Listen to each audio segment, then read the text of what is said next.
کے 3 بجے ہیں۔ السلام علیکم، یہ ریڈیو پاکستان ہے۔ سمرہ یوسف سے خبریں سنیے۔ اہم خبروں کا خلاصہ۔ وزیر اعظم انطالیہ ڈپلومیسی فورم میں پاکستان کا نقطہ نظر پیش کرنے کے لیے ترکیہ میں ہیں۔ پاکستان اور ترک جمہوریہ شمالی قبرص نے مختلف شعبوں میں دو طرفہ تعاون کو مضبوط بنانے کے عزم کا اعادہ کیا ہے۔ وزیر خزانہ نے شنگھائی تعاون تنظیم کے ترقیاتی بینک کے قیام کے لیے پاکستان کے مکمل تعاون کی یقین دہانی کرائی ہے۔ وزیر منصوبہ بندی نے انتہائی پسماندہ اضلاع میں محرومیوں کو دور کرنے کے لیے مواخات برائے ترقی اقدام شروع کرنے کا اعلان کیا ہے۔ بحری امور کے وزیر نے کہا ہے کہ 16 پاکستانی کمپنیوں کو روسی مارکیٹ میں سمندری خوراک برآمد کرنے کی اجازت مل گئی ہے۔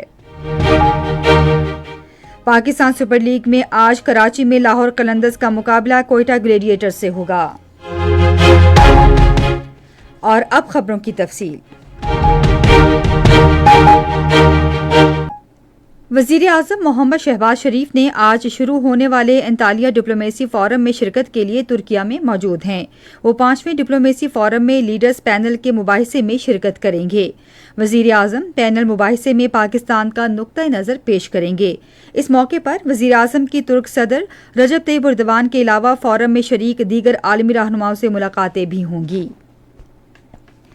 نائب وزیر اعظم اسحاق ڈار نے انطالیہ ڈپلومیسی فورم کے موقع پر ترک جمہوریہ شمالی قبرص کے وزیر خارجہ تحسین ارتغرل سے ملاقات کی۔ فریقین نے مختلف شعبوں میں خصوصاً ترک جمہوریہ شمالی قبرص میں پاکستانیوں کی تعلیم اور بہبود کے لیے دو طرفہ تعاون مضبوط بنانے کے اپنے عزم کا اعادہ کیا۔ انہوں نے قریبی روابط برقرار رکھنے اور اپنے عوام کے باہمی مفاد کو فروغ دینے کے لیے مل کر کام کرنے پر بھی اتفاق کیا۔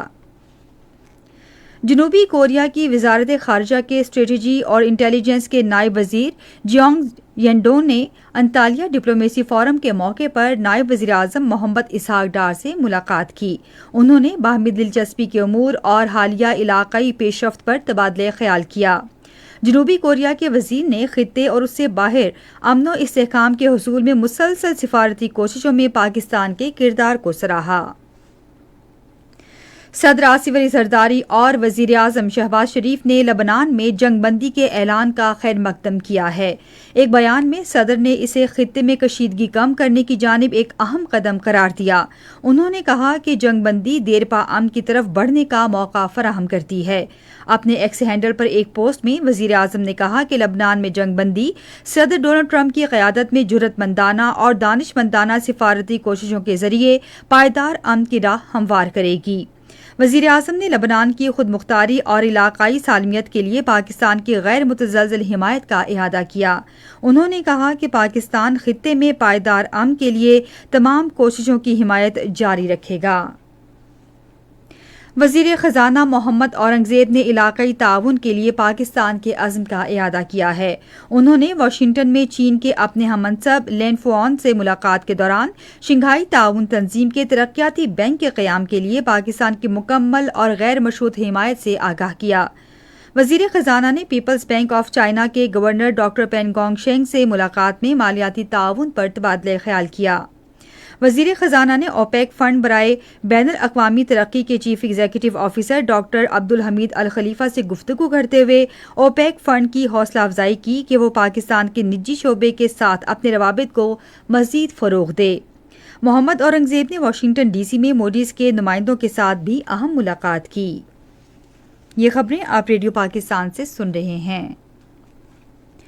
بحری امور کے وزیر جنید انوار چودھری نے کہا ہے کہ 16 پاکستانی کمپنیوں کو پہلی بار روسی مارکیٹ میں سمندری خوراک برآمد کرنے کی اجازت مل گئی ہے۔ انہوں نے ایک بیان میں اسے پاکستان کے ماہی گیری کے شعبے میں ایک اہم پیش رفت اور ملک کی سمندری خوراک کی صنعت کے لیے ایک اہم قدم قرار دیا۔ وفاقی وزیر نے کہا کہ توقع ہے کہ روسی مارکیٹ تک رسائی یوریشین اکنامک یونین کے دیگر رکن ممالک کے لیے دروازے کھولے گی، جس سے پاکستان کی برآمدی صلاحیت میں مزید اضافہ ہوگا۔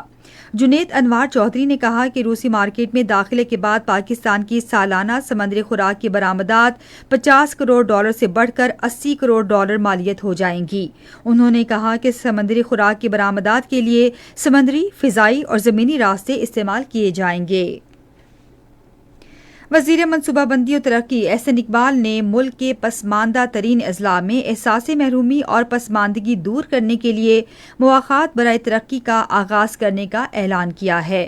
آج اسلام آباد میں ایک ورکشاپ سے خطاب کرتے ہوئے انہوں نے اس بات پر روشنی ڈالی کہ اس اقدام کے تحت ملک کے 20 امیر ترین اضلاع 20 غریب ترین اضلاع کے ساتھ شراکت داری کریں گے۔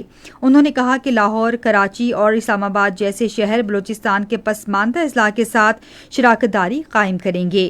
اس پروگرام کے تحت ترقی یافتہ اضلاع کی انتظامیہ پسماندہ اضلاع کی انتظامیہ کے ساتھ اپنا نظام، مہارت اور تجربات کا تبادلہ کریں گی۔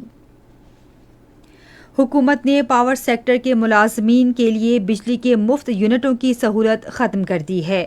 وزیر توانائی اویس لغاری نے اپنے ایکس ہینڈل پر ایک پوسٹ میں کہا کہ ملک کی تاریخ میں پہلی بار وزیر اعظم محمد شہباز شریف کی قیادت میں پاور سیکٹر کے اہلکاروں کے فری یونٹس ختم کیے گئے ہیں۔ انہوں نے کہا کہ لاہور ہائی کورٹ نے پاور ڈویژن کی درخواست منظور کر لی۔ اویس لغاری نے کہا کہ مفت یونٹوں کا خاتمہ عوام کا سب سے پرانا اور دیرینہ مطالبہ تھا۔